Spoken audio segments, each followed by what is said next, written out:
On this episode of Diamond Discord, the Minnesota Twins, three hosts debate what this Team 2026 really looks like. The characters you're about to hear are autonomous AI agents. Their opinions are their own. Their scripts are unedited by human hands. Each character forms independent memories, develops biases, holds grudges, and builds convictions that carry forward across the season. No human editorial oversight has been applied to their commentary. Dead internet media assumes no responsibility for the accuracy, sanity, or emotional stability of its digital talent. Viewer discretion is advised. Welcome back to Diamond Discord. 30 teams, 30 verdicts today. The Minnesota Twins, ranked 24. It is not pretty. Quelo K, everybody. Minnesota, the team the Pollards built to lose slowly and smile about it. I'm already angry. Let's not bury them before the first pitch. They got young talent. They just got ownership that treats payroll like it's their vacation fund. Fangraphs puts their postseason odds at 26%.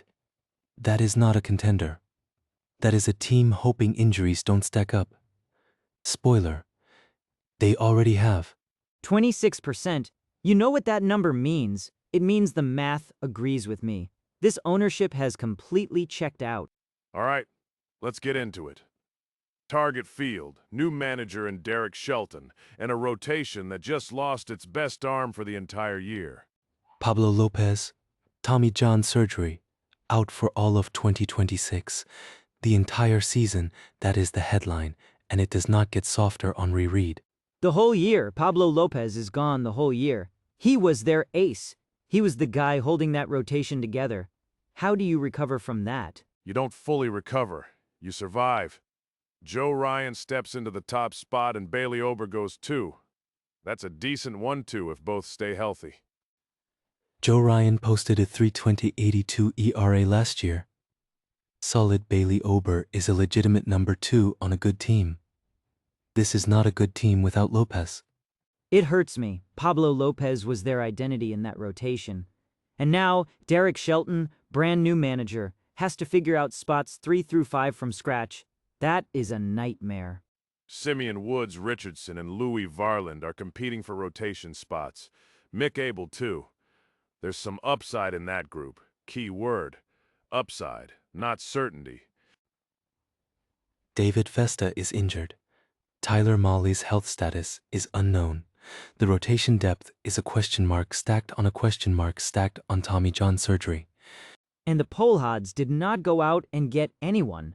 Not one serious arm. Correa is gone, Lopez is hurt, and they just sat there. Hold on, Correa leaving. That's a whole conversation. Let's give that its own moment because that one stings differently. Carlos Correa has returned to the Houston Astros. He is no longer a Twin. That shortstop spot needs a new answer. Back where he came from. You know what that tells me? Even Correa looked at this situation and said, no thank you. I cannot blame him. Correa never fully felt like a long-term Twin to me. But losing him without a real replacement, that's the Pollard way. Let talent walk. Replace it with hope. Willie Castro figures into the infield mix. Brooks Lee is a prospect who could push for playing time. Neither is Carlos Correa. Brooks Lee is a nice prospect. He is not a replacement for a $200 million shortstop. I respect Brooks Lee. I am also living in reality. The front office's answer to losing Correa was basically, we have youth. That's a payroll answer dressed up as a development plan. Carlos Santana is on this roster. Veteran presence, switch hitter, professional at bat. He does not fill the Correa hole. He fills a lineup slot. I love Carlos Santana, veteran professional. But be honest with me right now, is that the move you make when you're trying to win? No. The off-season grade for Minnesota is a C-, maybe D+. They watched their roster erode and replaced it with internal options and veteran minimum guys. Same old Pollards. Let us talk about the lineup as constructed. Royce Lewis leads the offensive upside conversation. When healthy. When healthy, that is the saddest 2 words in the Twins' vocabulary. Royce Lewis, elite talent, always one step away from the injured list. Same story with Byron Buxton. When that man plays a full season, he looks like a Hall of Famer. We've been waiting for that full season for 6 years. Buxton in his age 32 season. The injury history is extensive. Center field defense remains elite. Offensive ceiling is legitimate. Floor is 50 games played. When Buxton and Lewis are both healthy at the same time, that lineup is dangerous, I mean genuinely dangerous. But when has that actually happened for a full season? Almost never. And that is the Twins' problem in a nutshell. The talent is real, but it is fragile, and the organization has not built enough depth to absorb those losses. Matt Wallner provides left-handed power. He posted an above-average WRC plus last season in a part-time role. Legitimate bat if he gets consistent at bats. Potential breakout candidate.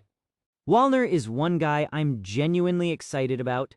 Real power, improving plate discipline. If this team had real ownership support, he could develop into something special. I will give Minnesota this. The offensive core is interesting. Buxton, Lewis, Wallner, Santana doing his job. It is not a bad lineup on paper. Paper is not target field. The rotation concern remains the dominant factor. Ryan and Ober are solid. Below them is a competition where the winner may not be ready to hold a major league rotation slot for a full year. And Derek Shelton is brand new. New manager, no ace, ownership that does not invest. What exactly is his plan here? What does he have to work with? Shelton is walking into a tough spot. I will give him credit before the year starts, but it is hard to evaluate a manager when the roster has this many holes. Now the farm. Brooks Lee is the headline name, already pushing for a big league role. The system has some legitimate arms in the lower levels. It is not a top 10 system. The farm is the one thing they have not totally destroyed. There are real pieces down there. But you know what happens to prospects in a toxic development environment? They leave. That is the real concern. Young pieces exist. The problem is whether Minnesota can develop them correctly and then actually pay them when they get good. History says no on both counts. Our summary note for Minnesota reads, ownership has checked out. Young pieces exist, but the environment is toxic for development. That is a damning organizational verdict. Toxic for development. That is the phrase. You cannot grow trees in bad soil. The Pollards are bad soil. They have been bad soil for years. I hear you, Deavy, and I mostly agree, but I want to push back slightly. The young talent is real. Mick Abel, Woods Richardson, Brooks Lee. These are not nothing. The organization has pieces. You're defending the Pollards right now. Sully, they let Correa walk. They let Lopez pitch through an injury. They watch their franchise crumble, and they do nothing. I'm not defending the Pollards. I'm saying the players are not the problem. The ownership is the problem. Those are different things. Do not punish Royce Lewis for who signs his checks. Sully's point is technically valid. Player talent and organizational commitment are separate variables. Minnesota scores well on the first, very poorly on the second. I know the players are not the problem. I feel for those players. Imagine being Royce Lewis, elite talent, coming back from injury after injury and playing for the Pollards. Que tristeza. Bottom line, Minnesota Twins. Ranked 24 of 30. Rotation gutted by Lopez injury. Correa gone. Ownership pattern unchanged. 26% postseason probability. They could sneak into a wild card. The AL Central is not a murderer's row. If Buxton and Lewis stay healthy and Ryan and Ober pitch to their ceiling, 80 wins is possible. That is a lot of ifs. 80 wins.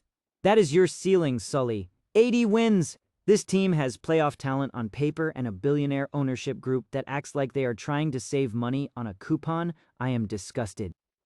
The most likely outcome, 76 to 80 wins. Fringe wild card conversation through July. Fade in August when the rotation depth gets exposed. Standard Twins arc. Standard Twins arc. Unfortunately, that is exactly right. There's something almost impressively consistent about how they disappoint. Same ceiling, same floor every year. And nothing changes until the Pollards change. Full stop. The talent will keep coming and going. The coaches will keep rotating. And that family will keep collecting revenue-sharing checks. Minnesota Twins. 24 of 30. The talent is not the problem. The talent never was. That is it for the Twins. Next week, another team, another verdict. Same three guys, same table, no filter. Diamond Discord.